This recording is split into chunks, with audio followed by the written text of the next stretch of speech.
오늘 은혜 나눌 말씀은 전도서 마지막 부분입니다. 19장, 12장 9절부터 14절까지 우리가 살펴보았는데, 오늘 본문은 1장 1절부터 11절 사이와 마찬가지로 이 전도자가 3인칭으로 그렇게 나왔습니다. 그 중간, 그러니까 1장 12절부터 12장 8절까지는 나 전도자가 말하노라 하고 정영희 권사님도 저거로 좀 해주세요. 했어요? 네. 그룹 컬러. 네. 네. 전도자가 1인칭으로 기술한 전체 내용을 종합하고 이렇게 마무르는 그런 것으로 보입니다. 그래서 3인칭으로 나오는 이 전도자가 1인칭으로 나오는 전도자와 동일할 수도 있는데 신학자들은 일단 다르다고 보는 쪽이 더 우세합니다. 그래서 이 전도자의 원래 말이 코헬렛이라고 그랬죠. 코헬렛, 히브리 말로 코헬렛이 두 사람이다. 이렇게 보는 것입니다. 1장 12절부터 12장 8절까지 한 코헬렛, 그리고 앞과 뒤를 열고 마무르는 코헬렛, 이렇게 두 사람의 코헬렛으로 이렇게 봅니다. 그런 측면에서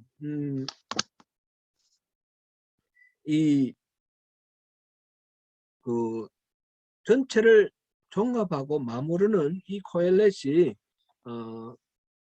이 첫 번째 1인칭으로 말하는 그 코헬렛을 소개를 했는데, 그 전도자를 소개를 했는데, 그것이 오늘 9절 말씀이죠.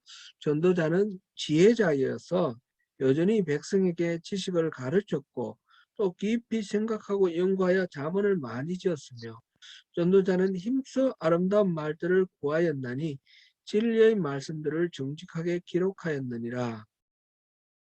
그러니까 이 전도자를 소개를 할 때 그는 많은 백성들을 가르치는 사람, 그리고 또 연구해서 말들을 자문을 많이 만든 사람, 여러 가지 우리 삶에 유익한 이런 격언들 뭐 이런 것들이 우리 자문에도 나오지만, 성경에 나오는 자문 외에도 이렇게 짧은 격언들을 자문이라 파라볼 이렇게 말합니다. 그런 것들을 많이 지었다. 솔로몬을 이 지혜자라고 생각하는 사람들의 그런 입장에서 볼 때 솔로몬은 자문을 3천이나 지었다 그랬죠. 그래서 솔로몬으로 이렇게 보기도 하고, 또 솔로몬의 이름을 빈 다른 어떤 지혜자로 볼 수도 있겠습니다. 어쨌든 이 지혜자는 많은 사람들에게 지식을 가르치기도 하고 그것을 또 말을 만들어내기도 하고, 그 다음에 10절에 보면 힘써 아름다운 말들을 구하였다. 진리의 말씀들을 정직하게 기록하였다 이렇게 되는데, 또 많은 그 잠언들 이런 것들을 수집을 해서 그것을 정리했다 이렇게 볼 수가 있습니다. 그러니까 여기 나오는 1인칭 전도자가 많은 사람들에게 가르치기도 하고 연구하기도 하고 수집하기도 해서 많은 지혜로운 말들을 정리해서 사람들에게 전한 그런 전도자다, 이렇게 지금 여기서 소개를 하고 있습니다. 그러한 지혜자 코엘렛의 노력의 결과로 우리가 그러면 얻을 수 있는 지혜, 우리가 쭉 살펴봤지만 그 지혜가 뭔지 결론적으로 우리가 한번 오늘 마지막 시간이니까 정리를 해보도록 하겠습니다. 11절에 보니까 이 지혜자들의 말씀들은 찌르는 채찍 같고 회중의 스승들의 말씀들은 잘 박힌 목 같으니, 지금 여기서 지혜자들의 말씀들, 회중의 스승들의 말씀들 다 같은 이야기입니다. 이렇게 집대성된, 잘 수집되어서 정리된 이 말씀들은 찌르는 채찍 같고, 그리고 또 잘 박힌 목 같다 그런 거죠. 찌르는 채찍이라니까 어떤 것 같습니까? 뭐 어떤 이미지인지 금방 떠오르죠. 소나 말을 이렇게 몰고 갈 때 말 잘 들으라고 채찍으로 때리기도 하고 찌르기도 한다는 거죠. 끝을 날카롭게 해가지고 때려서 이렇게 몰기도 하고 꾹꾹 찔러서 몰기도 하는데, 여기서 찌르는 채찍. 그러니까 우리 삶에서 우리를 꾹꾹 찔러서 나태해지고 또 이렇게 무감각해질 때에 이 말씀들이 우리를 일깨워 준다는 거죠. 바른 길로 갈 수 있도록, 올바른 길로 이렇게 가도록 이렇게 경계해주고 일깨워주는 그런 역할들을 하고, 또 잘 박힌 못과 같다 그랬습니다. 그 말씀들이 못이 어떤 기능을 하죠? 두 목재를 서로 연결을 하고 이런 건데, 못이 잘 박혔어요. 그러면 어떻게 됩니까? 아주 성실하게 튼튼하게 그 역할 기능을 다 할 뿐만 아니라 쉽게 뽑을 수도 없는 거예요. 그러니까 이 말씀들이 우리의 삶 속에, 우리 가슴 속에 박혀가지고 쉽게 뽑혀나가지도 않으면서 우리 삶의 중심을 튼튼하게 붙들어주는 그런 좋은 그런 기능을 한다, 그런 말입니다. 지금 코엘렛이 수집한 이 전도서의 말씀들, 이 전도서의 말씀들이 바로 그렇게 찌르는 채찍같이 우리 삶을 우리를 경각시키고 우리를 일깨워서 우리 삶을 바르게 인도하기도 하고, 또 박힌 못처럼, 잘 박힌 못처럼 쉽게 사라지지 않고 그 중심을 꼭 잡아서 우리를 붙들어주는 그런 역할을 해준다, 그렇습니다. 그러니까 이거는 이제 전부 다 기능적인 이야기이고 내용 콘텐츠를 얘기하지는 않습니다. 이 콘텐츠는 우리가 앞에 쭉 했는데 지금 다시 뭐 반복하지는 않습니다. 한번 우리가 마지막 시간이니까 한번 정리를 해보는 게 좋을 것 같습니다. 이 전도서의 이미지, 전도서가 참 읽기가 어려웠습니다. 그죠? 우리가 그동안에 여러 번 이렇게, 오늘이 16번째니까 15번을 했는데, 솔직히 매번 어려웠습니다. 성경 말씀이 어려웠는데, 그 전체를 꿰뚫는 기본적인 이미지가 뭡니까? 헛되고 헛되며 헛되고 헛되니 모든 것이 헛되다. 이 1장 2절 말씀. 전도자가 그렇게 말했다는 거예요. 그리고 12장 8절 말씀에 보니까 헛되고 헛되며 모든 것들이 헛되다, 그렇게 말했어요. 처음부터 끝까지 헛되다는 얘기예요. 중간에도 계속해서 반복해서 헛되다, 이것도 헛되다, 저것도 헛되다, 바람을 잡는 것 같다, 그런 말도 계속해서 반복해서 나왔어요. 바람을 잡으면 잡힙니까? 안 잡히지 않습니까? 허망하고 헛되고 허무하고 그렇게 바람을 잡는 것 같다, 이런 식으로 헛되다 헛되다 이런 이야기들이 반복되어 왔습니다. 전도서 전체를 흐르는 이미지는 말하자면 헛되다, 허무하다, 무의미하다, meaningless. NIV 성경에는 meaningless라고 이렇게 번역을 했습니다. 그런 이미지입니다. 자문하고 분명히 구분이 됩니다. 자문에서는 성실하고 열심히 일을 하면 부자가 된다. 그 다음에 하나님을 경외하면 복을 받는다. 분명히 그렇게 나와 있습니다. 자문에는 수도 없이 반복해서 그렇게 나와 있는데, 전도서에서는 인생이란 그런 게 아니라는 거죠. 성실히 일해도 다 날릴 수가 있고, 또 뭐 의로운 자가 아주 악인처럼 고난당할 수도 있고, 악인이 의로운 자처럼 복받을 수도 있고, 이 인간이 살아가고 있는 현실 세계는 이율배반과 부조리가 뒤엉켜 있는 그런, 어떻게 보면 엉망진창인 것 같은 그런 세상이라는 거예요. 법칙이 안 통합니다. 착한 절대적으로 정의가 있어야 되는, 의가 있어야 되는 재판장에도 보면 거짓이 있고 음모가 있고 가짜가 있다는 거죠. 그렇게 이렇게 모든 것들을 바라보면서 부조리와 이율배반 이런 것들을 바라보면서 인생은 헛되다, 그렇게 이야기를 합니다. 헛되다는 말의 단어가 하벨이라는 단어라는 것을 우리가 봤죠. 하벨은 숨결이다 그랬습니다. 숨이 흩어지듯이 흩어지는 것이 하벨입니다. 아담과 하와가 타락해서 낙원을 잃고 에덴 동산에 쫓겨나서 처음으로 낳은 아들의 이름이 뭡니까? 가인이죠. 가인이라는 말의 그 의미는 창조하다라는 뜻입니다. 내가 하나님의 덕분에 이 아들을 창조했다. 그게 아담과 하와가 아들 이름 붙일 때 붙인 이름입니다. 선악을 알게 하는 나무의 실과를 따먹을 때 사단이 그렇게 유혹했습니다. 이걸 먹으면 눈이 밝아져서 하나님과 같아진다. 비록 에덴 동산에서 쫓겨났지만 아담과 하와는 이제 하나님과 같아졌다. 우리는 하나님 창조하시듯이 우리 아들을 창조했다. 이런 식으로 생각을 하는 것입니다. 그런데 그 아담과 하와가 나중에 이제 깨달은 겁니다. 그게 아니구나. 내가 아무것도 아니구나. 그래서 두 번째 아들을 낳았을 때 이름을 하벨로 지은 겁니다. 숨결 같다. 바람 잡는 것 같다. 내가 선악을 알게 하는 나무 열과를 먹고 하나님하고 동등해진 줄 알았더니 삶이 너무너무 척박한 거죠. 모든 하나님이 없는 세상이 얼마나 고달픕니까? 신라곤의 세상. 그래서 고통하면서 깨달은 것이 하벨이라는 겁니다. 하벨. 그래서 이름을 하벨이라고 지었어요. 하벨이 아벨이에요. 똑같은 말이에요. 바람에 흩어진 숨결 같은 그런 이름을 가졌던 이 아벨. 그 형에 의해서 정말 그렇게 허망하게 죽임을 당했습니다. 그 이후 인간의 모든 삶은 허망하고 의미 없다라고 하는 것이 이 코엘렛의 통찰의 내용입니다. 모든 것은 헛됩니다. 헛된 것을 한번 이렇게 빠르게 한번 살펴보겠습니다. 쾌락이 허무합니다. 2장 10절 보니까 삶의 즐거움과 쾌락은 열심히 산 결과로 주어진 선물이다 그랬습니다. 그랬으면 좋아야 되는데 11절에 보니까 하지만 쾌락의 추구는 끝이 없고 본질적인 만족을 주지 못한다 라는 것이 2장 11절에서 말하는 다 수고한 것은 모든 것이 다 헛되어 바람을 잡는 것이며 해 아래서 무익한 것이다 그랬습니다.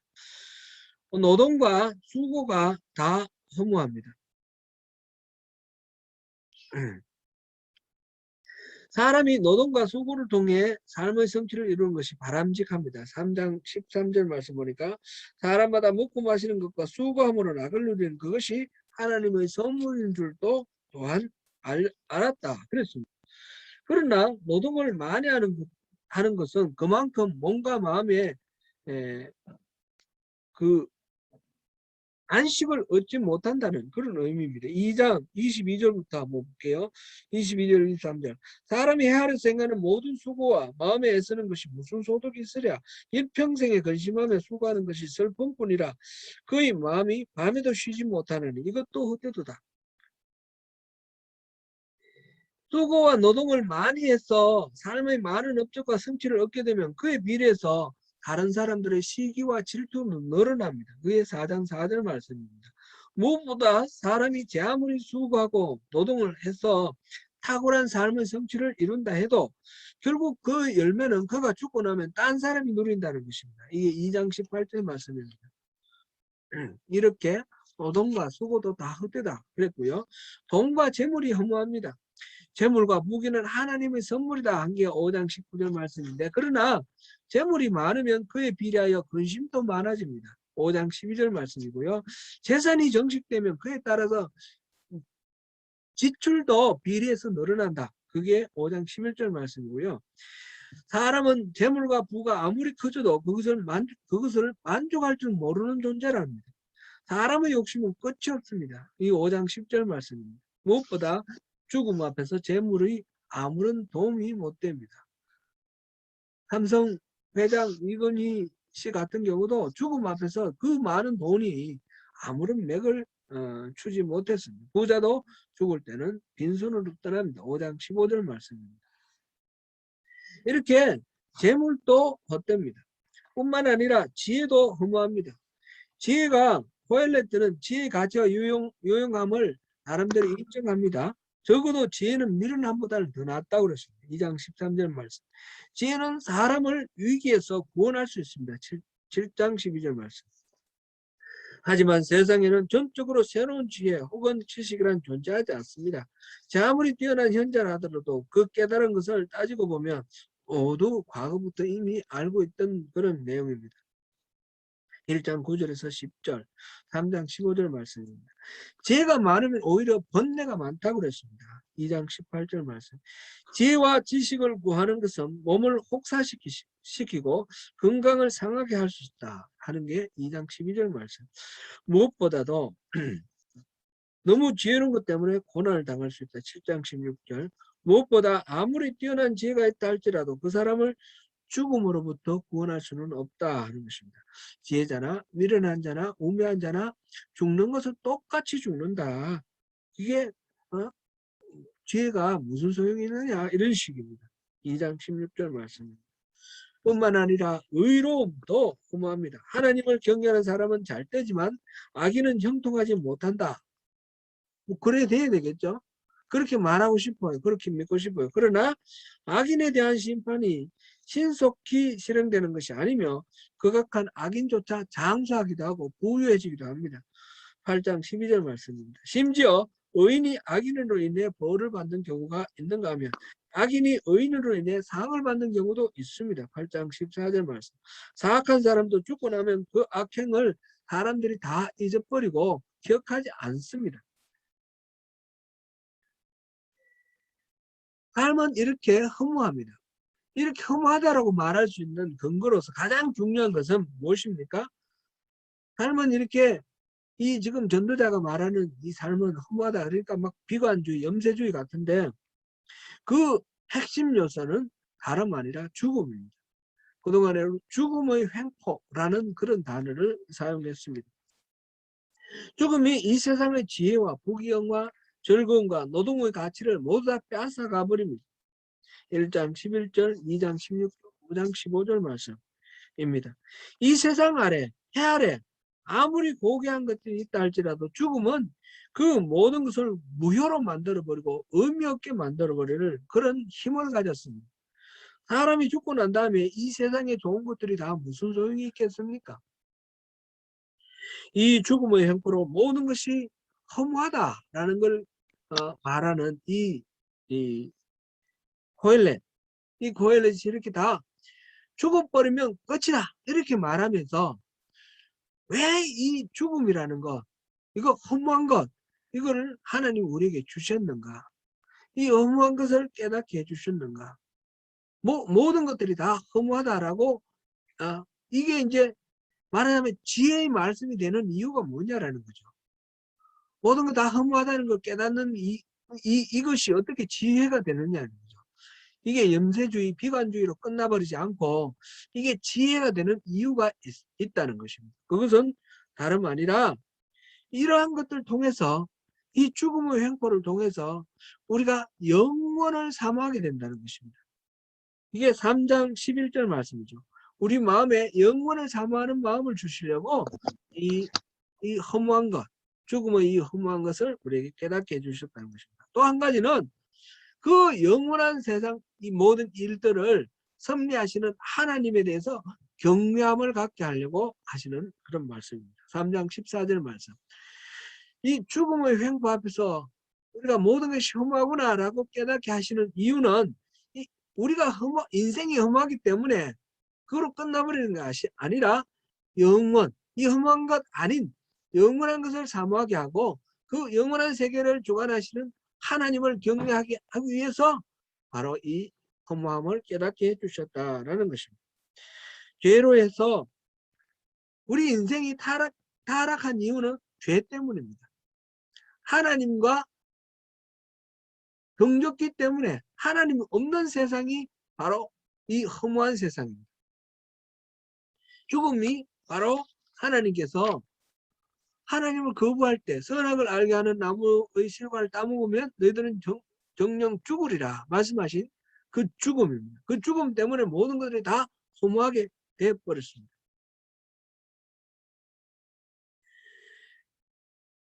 우리가 이 허무함을 인식하는 것이 어떻게 영원을 사모하는 마음이 주어지느냐 이 대목에서 똑같은 것들, 우리의 그 한계를 인식하고 허물을 인식하는 것이 바로 그것이 복이다라는 것이죠.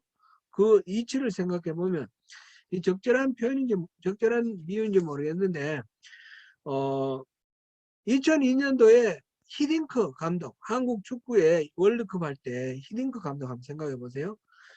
그 선수들과 선수들의 실력이 그대로이고 체력은 좀 막 강화가 됐겠지만 하여튼 그 선수들로 만들어진 그 팀인데 히딩크가 와서 완전히 딴 팀을 만들었습니다.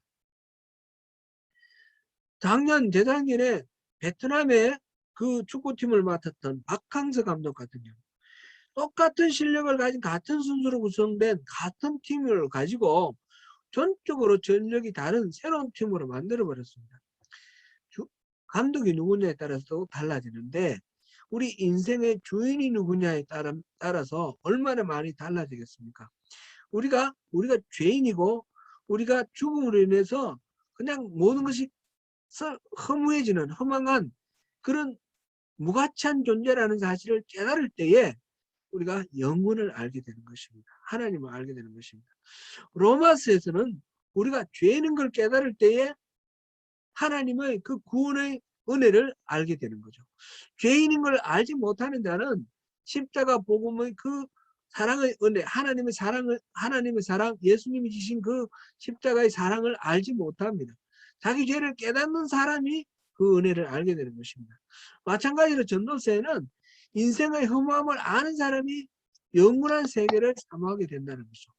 하나님을 또 이렇게 경배하게 되는 것입니다. 그래서 이 전도자는 그러한 것을 가르치면서 우리에게 주신 이 인생이 허무하다 그랬는데 그 허무한 인생에 그 허무함을 깨닫고 그래서 좌절하고 인생을 포기할 것이 아니라 그 허무한 인생 어디에 집착하지 말고 주어진 그 삶을 기쁘게 잘 살아라. 이게 고헬렛의 권면입니다.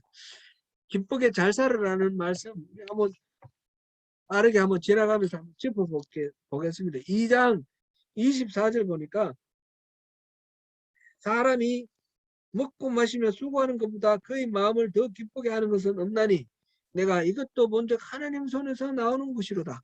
먹고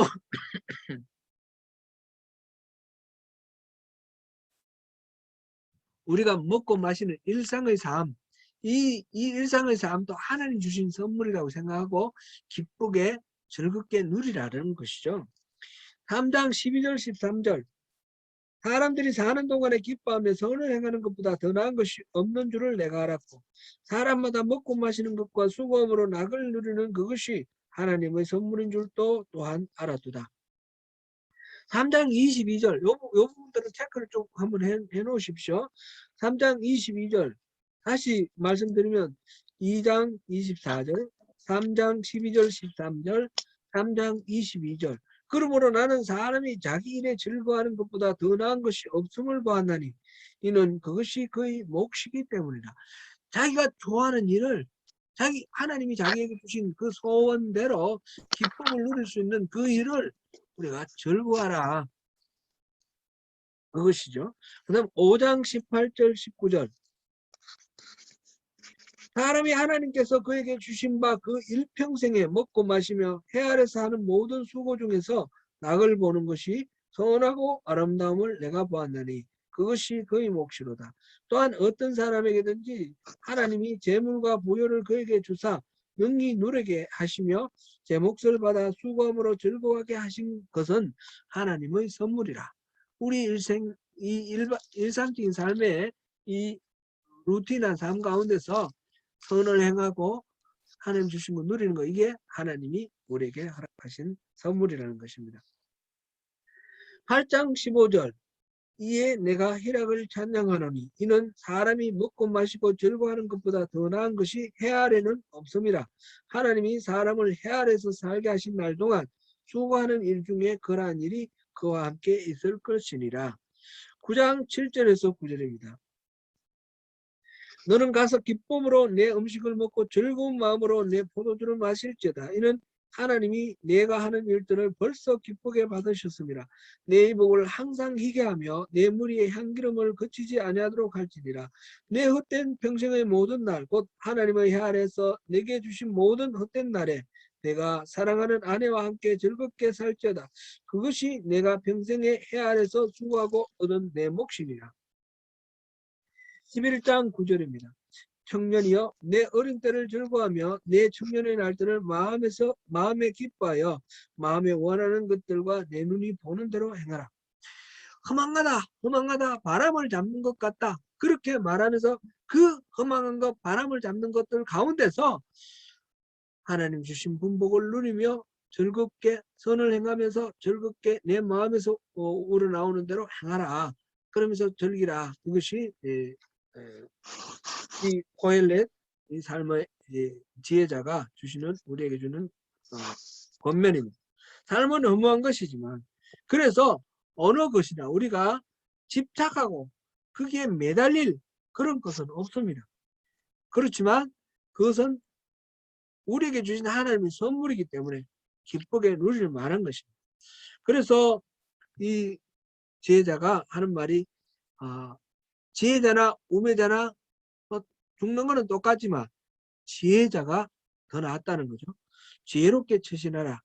허무하다는 이치를 알고 하나의 가치를 절대화하지 말고 지혜롭게 처신하며 살라라고 권면합니다. 그래서 여러 가지 경구들을 줍니다. 지혜롭게 사는 어떤 그런 경구들. 7장 2절에서 4절 사이 보니까 마음을 잔치집 대신에 초상집에 두라. 슬퍼하는 사람들의 그 곁에 있어 주라. 그 다음에 7장 8절 9절을 보면 급하게 혈기 부리지 말고 매사에 참을 줄 알아라. 7장 14절 보면 형통한 날에는 기뻐하고 공고한 날에는 생각하라. 공고한 날에는 깊이 성찰하면서 그 속에서 하나님 뜻, 하나님 메시지를 발견하라. 그런 것입니다. 7장 16절에 지나치게 의인이 되지 말고 지나치게 제자도 되지 말라.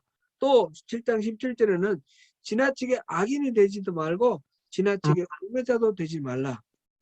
그렇게 말했습니다. 그 다음에 7장 21절에는 사람들이 뒷담화하는데 너무 신경 쓰지 마라. 그 다음에 8장 3절, 10장 4절, 20절 보면 권력자의 심기를 불편하게 하지 마라. 왕 앞에서 괜히 그 앞에서 심기를 거슬려서 그 불행을 자초하지 마라. 그런 것들입니다. 이 모든 이야기들을 꿰뚫는 원칙은 다름 아니라 하나님을 경외하라는 것입니다. 허무함을 안다는 것, 그 현주소에 대한 정확한 인식, 그것이 영원하신 하나님의 주권을 인정하는 것이 되고 그 가운데서 하나님 주신 본복에 우리가 즐거움을 알게 되는 것입니다. 그러면 우리가 언제 그것을 누리고 누가 그것을 누립니까? 이 전도자가 말하는 이 지혜의 대상은 누구입니까? 보니까 이 11장 9절 보니까 청년의 때에 그랬습니다. 청년의 때에 내 어린 때를 즐거워하며 내 청년의 날들을 마음에 기뻐하여 마음에 원하는 길들과 내 눈이 보는 대로 행하라. 청년의 때에 이거는 뭐 나이로 따져서 되는 것이 아니라고 그랬어요. 우리 모두가 남아있는 인생의 가장 젊을 때가 바로 지금입니다. 그러니까 연령이 어떻게 됐든지 간에 지금 초등학교 다니는 사람은 초등학교 다니는 대로, 중학교 다니는 사람은 중학교 다니는 대로, 또 뭐 직장 생활하는 사람, 뭐 신혼 사는 사람, 연세가 좀 드신 분 다 나름대로 지금 이 순간을 청년의 때로 생각하고 결과하며 마음에 기뻐하여 마음에 원하는 것들 내 눈에 보는 대로 행하라 이랬습니다. 너무 인생이라는 게 짧지 않습니까? 인생이 짧은데 엉뚱한 들 생각하고 여기에 얽매이고 저기에 얽매이고 구속당하고 이래가지고 맹못 주고 살지 말고 하나님이 주신 달란트와 뭐 이렇게 기프트를 마음껏 발산하면서 얽매이지 말고 살아라는 거죠. 얽매이지 말고 살고 무엇보다도 자기 좋아하는 거 하라는 겁니다. 억지로 막 이렇게 눌러서 이렇게 하지 말고 자기 마음에서 우러나오는 그 기쁨을 따라서 그렇게 하라는 것입니다. 다만 여기서 한 가지 경계가 있습니다. 경계가 있는데 그것이 자기 마음대로 우러나오는 대로 뭐 기쁨을 추구하라 그러면 잘못하면 육체의 만족을 추구하는 쾌락주의가 될 수 있는데 그런 게 아니라는 거죠. 바로 창조주가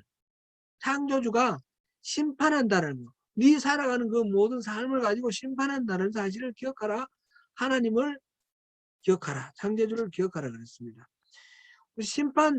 심판이라는 것을 생각할 때에 그거를 너무 무수하고 뭐 두려워하라는 그런 협박용의 얘기가 아니라 가이드라인을 하나님 뜻에 하나님 우리에게 우리 삶을 기쁘게 누리라고 주시는 하나님의 그 마음을 품고 살아가면 된다는 것입니다. 되는 대로 그냥 막 내키는 대로 타락한 그런 삶을 살아가는 것이 아니라 그래서 내 남은 생에서 가장 젊은 날이 오늘인데 오늘을 청년답게 하나님 주신 마음으로 기쁘게 즐기면서 최선을 다해서 그렇게 살아라 했습니다. 그 모든 이야기들을 마무리하면서 오늘 마지막에 보니까 12절 13절 같이 한번 읽어볼게요. 내 아들아 또 이것들로부터 경계를 받으라. 많은 책들을 짓는 것은 끝이 없고 많이 공부하는 것은 몸을 피곤하게 하느니라. 일의 결국을 다 들었으니 하나님을 경외하고 그의 명령들을 지킬지어다. 이것이 이것이 모든 사람의 사람의 본분이니라. 그리고 14절도 읽겠습니다. 하나님은 모든 행위와 모든 일을 일을 선악간에 심판하시리라. 하나님의 그 심판을 가이드라인으로 붙들고 그리고는 우리 살아라라는 것인데 12절에 너무 많은 책도 읽지 말고 너무 많이 공부하는 것도 몸 피곤하다 이 말은 그냥 무식하게 그냥 사는 게 최고다 이런 의미가 아닙니다. 하나님이 이 진리를 주셨는데 이 진리 이외에 뭘 찾겠다고 막 철학 공부하고 막 이런 식으로 쓸데없는 거 파지 말라는 거죠. 하나님이 이렇게 선명하게 지혜의 말씀을 주셨으니까 이걸 보고 인생은 말씀대로 심플하게 사는 것이 가장 지혜로운 것입니다. 그 삶 속에서 하나님의 명령을 따르고 하나님 뜻을 따르는 거죠. 하나님을 기쁘시게 하고 하나님 뜻이 나를 통해서 이 땅에 이루어지게 하는 그 신약의 모든 원리가 여기에 전도서에 다 들어있습니다. 전도서가 어떻게 보면 염세주의 같고 비관주의 같고 다 헛되다 의미 없다 이런 것 같은데 이게 왜 지혜서로 여기 들어있는가 왜 성경이 되었는가 보니까 그 허망한 인생을 통해서 우리의 한계를 깨닫고 우리는 죄를 지으면서 시간과 공간 안에 갇혀서 삽니다.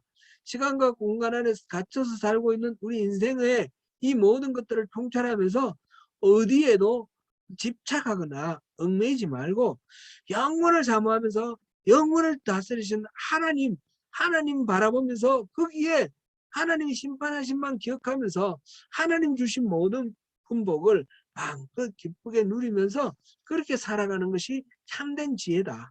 하나님을 경외하는 것이 참된 지혜가 되는 것이죠. 그렇게 살아가는 것이 참된 인생이다. 가치다. 그렇게 말씀하시는 것이 바로 지혜자 이 코엘렛의 이야기입니다. 그래서 이 전도서가 지혜서가 되었습니다. 사랑하는 성도 여러분, 하나님이 주시는 이 지혜를 가지고 영원을 사모하면서 승리하시는 저와 여러분 되시기를 축원합니다.